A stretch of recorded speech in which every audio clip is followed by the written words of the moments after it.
Je suis venu te parler de la distinction ce matin. La distinction est prix à payer. Pour être une personne de distinction, il faut accepter les épreuves les plus grandes. Il faut accepter qu'on te suive. Jésus-Christ de Nazareth, il est un homme de distinction. Il a l'autorité qui est au-dessus de l'autorité. Il a reçu tout pouvoir. Mais avant de recevoir le pouvoir, il est passé par beaucoup de tribulations. C'est ça qui doit faire de toi un homme de distinction. C'est pas ton habit que tu vas exposer. On n'est pas venu ici pour regarder les mannequins. Mais on est venu ici pour produire quoi? La vie. Bien aimé, c'est la vie. C'est la vie. C'est pourquoi quand les gens rentrent ici, bien aimé, nous sommes une église de distinction. Quand l'enfant de Dieu est en train de se bagarrer, il y a quelqu'un qui va venir. Il va te demander, toi aussi, tu te bats. Tu ne comprends pas pourquoi on te dit toi aussi. Parce que la marque que tu portes ne te permet pas de te bagarrer. La marque que tu portes ne te permet pas de rentrer dans la colère. La marque que tu portes ne te permet pas de te prostituer. La marque que tu portes ne te permet pas, oui, d'exposer ta nudité. La marque que tu portes ne te permet pas encore beaucoup d'autres choses. Mais la marque là a une règle de façon spéciale pour en fait que tu marches. Regarde, quand tu es une personne de distinction, Dieu met devant toi des personnes de distinction. Quand tu es une femme de distinction, Dieu met à tes côtés un homme de distinction. Pourquoi? Parce que vous deux, vous aurez le même fardeau. Vous devez être dans le même esprit. Regarde, le monsieur va venir. La femme va l'approcher. Il ne l'impose pas. Mais la femme va rentrer en négociation. Elle va lui donner des paroles de distinction. Elle va dire à son mari, regarde, tu n'étais pas là. J'ai fait quelque chose. Pardonne-moi. Pardonne-moi. J'ai reçu un homme ici. Ce monsieur-là, je l'ai regardé. Mais j'ai trouvé quelque chose en lui. Elle va accepter. Elle ne se voit pas supérieure. Elle ne se voit pas au-dessus. Mais elle vient. Elle rentre dans une négociation. Elle partage l'idée avec son mari. Une femme de distinction, c'est celle-là qui sait parler. C'est celle-là qui sait convaincre. C'est celle-là qui sait transmettre un message. Elle sait à quel moment parler. Elle sait à quel moment véhiculer le message. Elle sait à quel moment, oui, discuter. Elle a mis à la table. Elle pose le problème à son mari. Monsieur, voici le problème. Son mari dit, mais hey, mais où est le problème? Toi-même, tu me connais.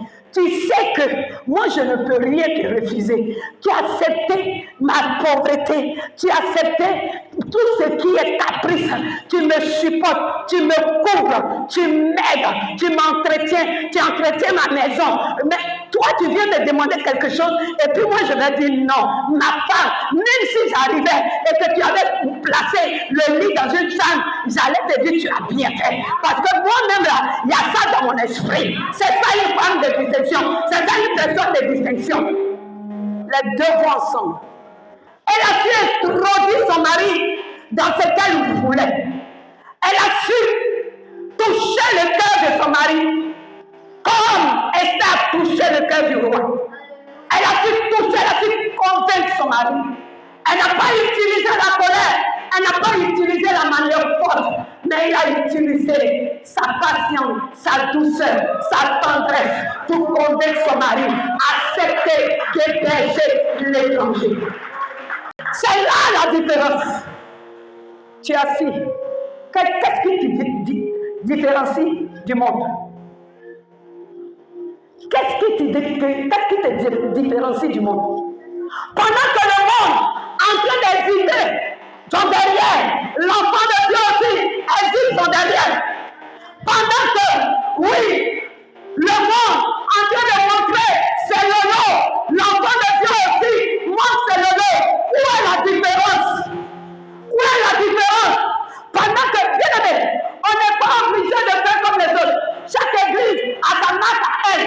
Le centre d'opération a sa marque. Donc, c'est une centre d'opération pendant les fêtes ou bien les moments de joie, les gens sont en train de siffler leur bien. Toi, tu n'as pas à te conformer aux autres. Tu n'as pas à faire comme les autres. Pendant que tu es en train de faire ça, le Seigneur te voit, il dit, lui là, il n'est pas pour moi. Quand l'Esprit de Dieu ne m'a pas poussé à parler langue, je ne le parlerai pas. C'est devenu une réputation dans nos églises. On est obligé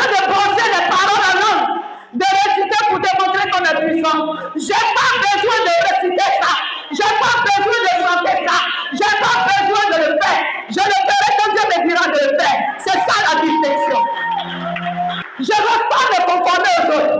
C'est pas parce que Kwame vient, il tape les pieds et que les gens tombent, que moi aussi je vais venir, je vais taper les pieds. Dieu m'a pas dit de taper les pieds, je tape pas les pieds.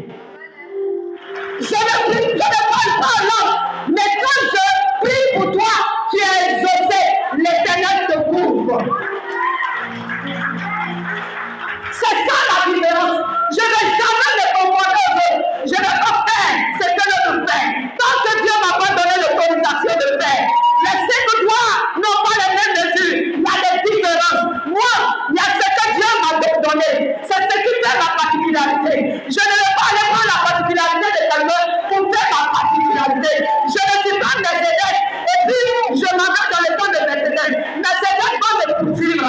Donc, je ne rentrerai pas dedans. Je suis accroché à pouvoir. Je suis attaché à pouvoir. C'est ce qui me disait. C'est pourquoi on dit l'église où les fous guérissent. C'est ça la distinction. Ils vont tourner, dire quand on dit, envoyez là. Il y a une église là, à Badala, là-bas là. Les fous guérissent là-bas. Donc si je m'arrête et que je ne fais plus de délivrance, et puis il vient donner 50 000 francs, je vais prier pour toi. Comment les fous vont guérir?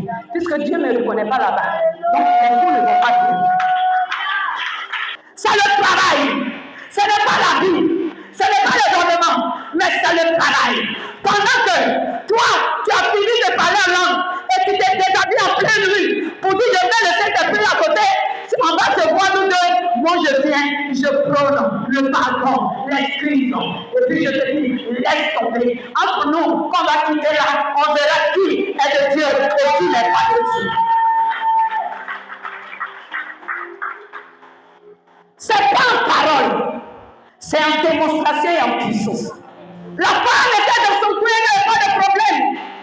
Elle n'est pas en train de bavarder dans la rue, brec. Elle est dans son calme, elle est dans son coin. Tu ne sais même pas ce qu'elle est là-bas. Elle fait. On marche sur son pied, même elle dit, oui, c'est tellement qu'on lui a dit, tu es prête. Toi-même, tu es prête. Tout ce que ton mari fait là, tu ne vois pas. Mais si je vois là, je vais faire quoi? Tu as dit bien que c'est mon mari. C'est moi qui peux supporter. C'est moi qui peux porter. Dieu a regardé tout ça là. C'est moi qui peux porter. C'est pourquoi il m'a donné ce fardeau. Donc quand il se comporte comme ça, moi je regarde et dis Seigneur, voici ce que tu m'as donné là. Aide-moi à supporter. C'est ça la femme de l'université. Il n'y a pas de silence. Elle sait parler. Elle ne dit pas aujourd'hui là, je l'attends. Il va venir m'expliquer. Non, la femme de distinction, elle est dans le secret. Elle est patiente. Elle attend. Elle sait même à manger d'abord. Quand tu as fini de manger, elle regarde sur le temps convenable. Elle sait lire le temps. Elle sait à quel moment introduire son dossier. Il y a quelqu'un qui a dit, quand tu vois la femme en train d'être douce avec toi, c'est qu'elle est prête à demander de l'argent. Bien aimé, ça c'est pour eux. Mais nous, c'est pas ça. Quand je suis doux avec toi, c'est parce que je veux te partager ma vision. En fait que tu acceptes ma vision. Donc moi, je ne vais pas me conformer aux autres. Donc pourquoi est cette femme-là qui a besoin d'argent, qui sait chérir son mari, après qu'elle ait eu l'argent, elle n'a plus le temps pour son mari. Si tu es ça, tu n'es pas une femme de distinction. Ça, c'est la distinction dans le mauvais sens. Moi, je parle de la distinction dans le bon sens. Le fardeau que les autres ne peuvent pas porter là, toi, tu portes. La distinction, ce n'est pas dans la beauté. Aujourd'hui, nos enfants, nos femmes pensent que c'est important. Les habits serrés, en faisant les fesses, il y en a beaucoup. Excusez-moi. La beauté se renouvelle chaque jour. Mais qu'est-ce qui te différencie des autres? Ce qui doit te différencier des autres, c'est le Saint-Esprit. C'est le caractère, le fruit de cet esprit que tu dois dégager. La beauté va passer. Ton postérieur même va passer. Les seins vont passer. Mais une chose va rester. La parole. Le comportement là va rester. Donc pendant que tu cherches à porter les pantalons pour séduire, rentre dans la Bible pour séduire. Rentre dans la parole pour séduire. C'est la parole qui combattra pour toi. C'est la parole qui va établir la justice dans ton foyer. C'est la parole qui va épuiser ce que tu n'as pas pour t'envoyer. Alléluia. Mais ce n'est pas les bavardages inutiles. Te présenter partout, dans tout, comment on appelle, Divo, tu as des amis partout et tu fais le tour, tu n'as pas le temps pour toi-même. La femme de distinction, c'est celle-là qui réfléchit, qui cherche le bien-être de son foyer, de ses enfants, de sa vie. Comment on va aborder l'année? Qu'est-ce qui va se passer? La femme de distinction, qu'elle passe, tout le monde s'arrête pour la regarder. Pas parce qu'elle a porté un vêtement, mais elle, quand tu passes, on dit celle-là, c'est une femme. Effectivement, ma fille, tu es une femme. J'ai trouvé une qualité que je ne vais pas parler en toi.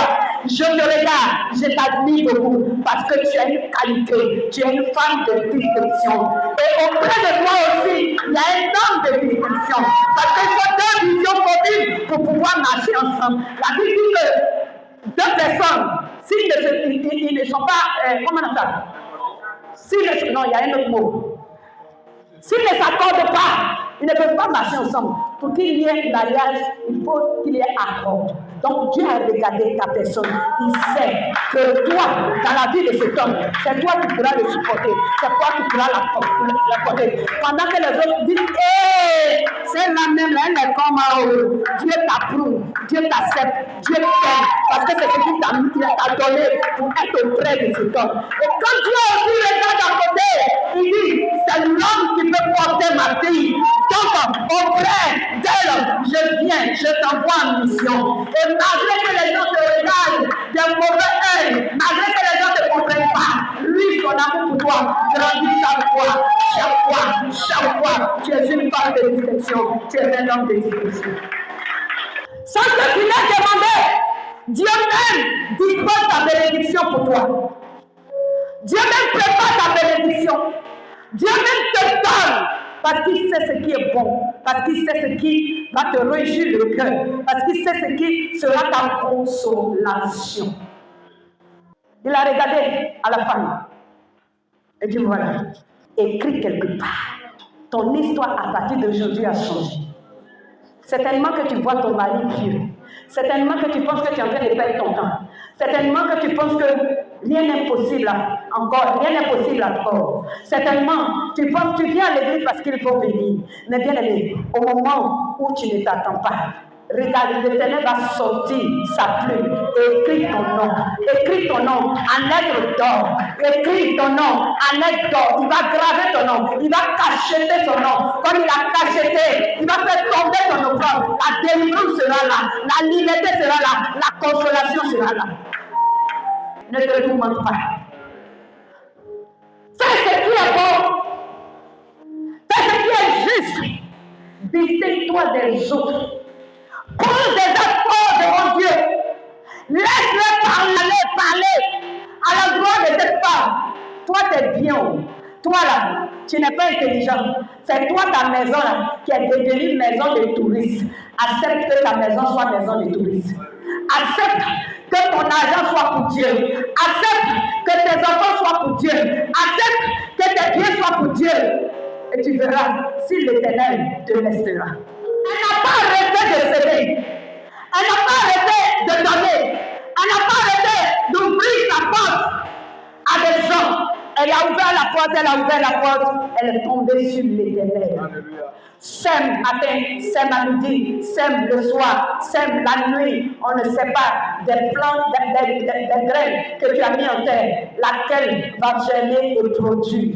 Ne t'arrête pas de faire ce qui est bon. Ne t'arrête pas de faire ce qui est juste. Qu'on dit ce qui répond, c'est moi. Qu'on dit qui va essuyer les barreaux, dit c'est moi. Qu'on dit qui va placer les chaînes, dit c'est moi. Il y a des gens qui trichent. Il y a des gens qui pensent qu'ils sont intelligents. Il y a des gens qui pensent qu'ils sont trop sages. Ta sagesse va te perdre. Ton intelligence va t'envoyer dans un trou. Quand il s'agit pour Dieu, ils sont en arrière. Ils ne veulent pas. On dit, oh, on a fini le groupe de commandos. Ils vont ramasser les chaises. Tu es tapis quelque part. Tu penses que tu es en train de faire du mal à quelqu'un. Tu es en train de faire du mal à quelqu'un, à toi-même, à ta personne. Toi qui es lancé sur la bonne voie, toi qui es lancé sur la voie par excellence continue, ne te conforme pas aux autres, ne fais pas ce qu'ils font, ne t'attache pas à eux, mais détache-toi. Quand on te regarde, quand on voit quelque chose de nouveau, on dit, les disciples de Paul là, vraiment, ils sont distraits, mais lui là seulement, quand tu le vois, il n'a pas. Même dans la famille, même père, même mère, il ne se ressent pas. Des hommes de distinction dans nos foyers. Ce que les autres ne pardonnent pas, là, quand tu arrives à ton tour, faut pardonner. Ce que les autres ne supportent pas, quand tu arrives à ton tour, supporte.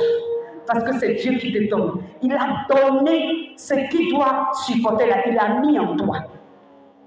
Le jour, tu dis, non, ça me rend bête, ça me rend ceci, tu vas te conformer, c'est ce jour-là que tu vas rater ta grâce. Et beaucoup ont raté leur grâce en se conformant aux autres.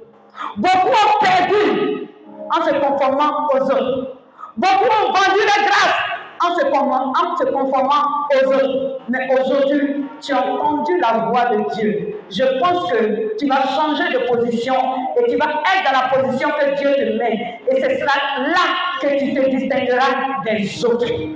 Soyons des hommes de distinction, des femmes de distinction, des serviteurs de distinction, des enfants de distinction, remplis de l'esprit, couronnés de l'esprit, afin que Dieu nous agrée, afin que Dieu nous accepte, afin que Dieu nous soutienne, afin que Dieu combatte pour nous, afin que Dieu nous protège, afin que Dieu nous aime. Que la paix et la grâce de Dieu soient sur nous dans le nom de Jésus.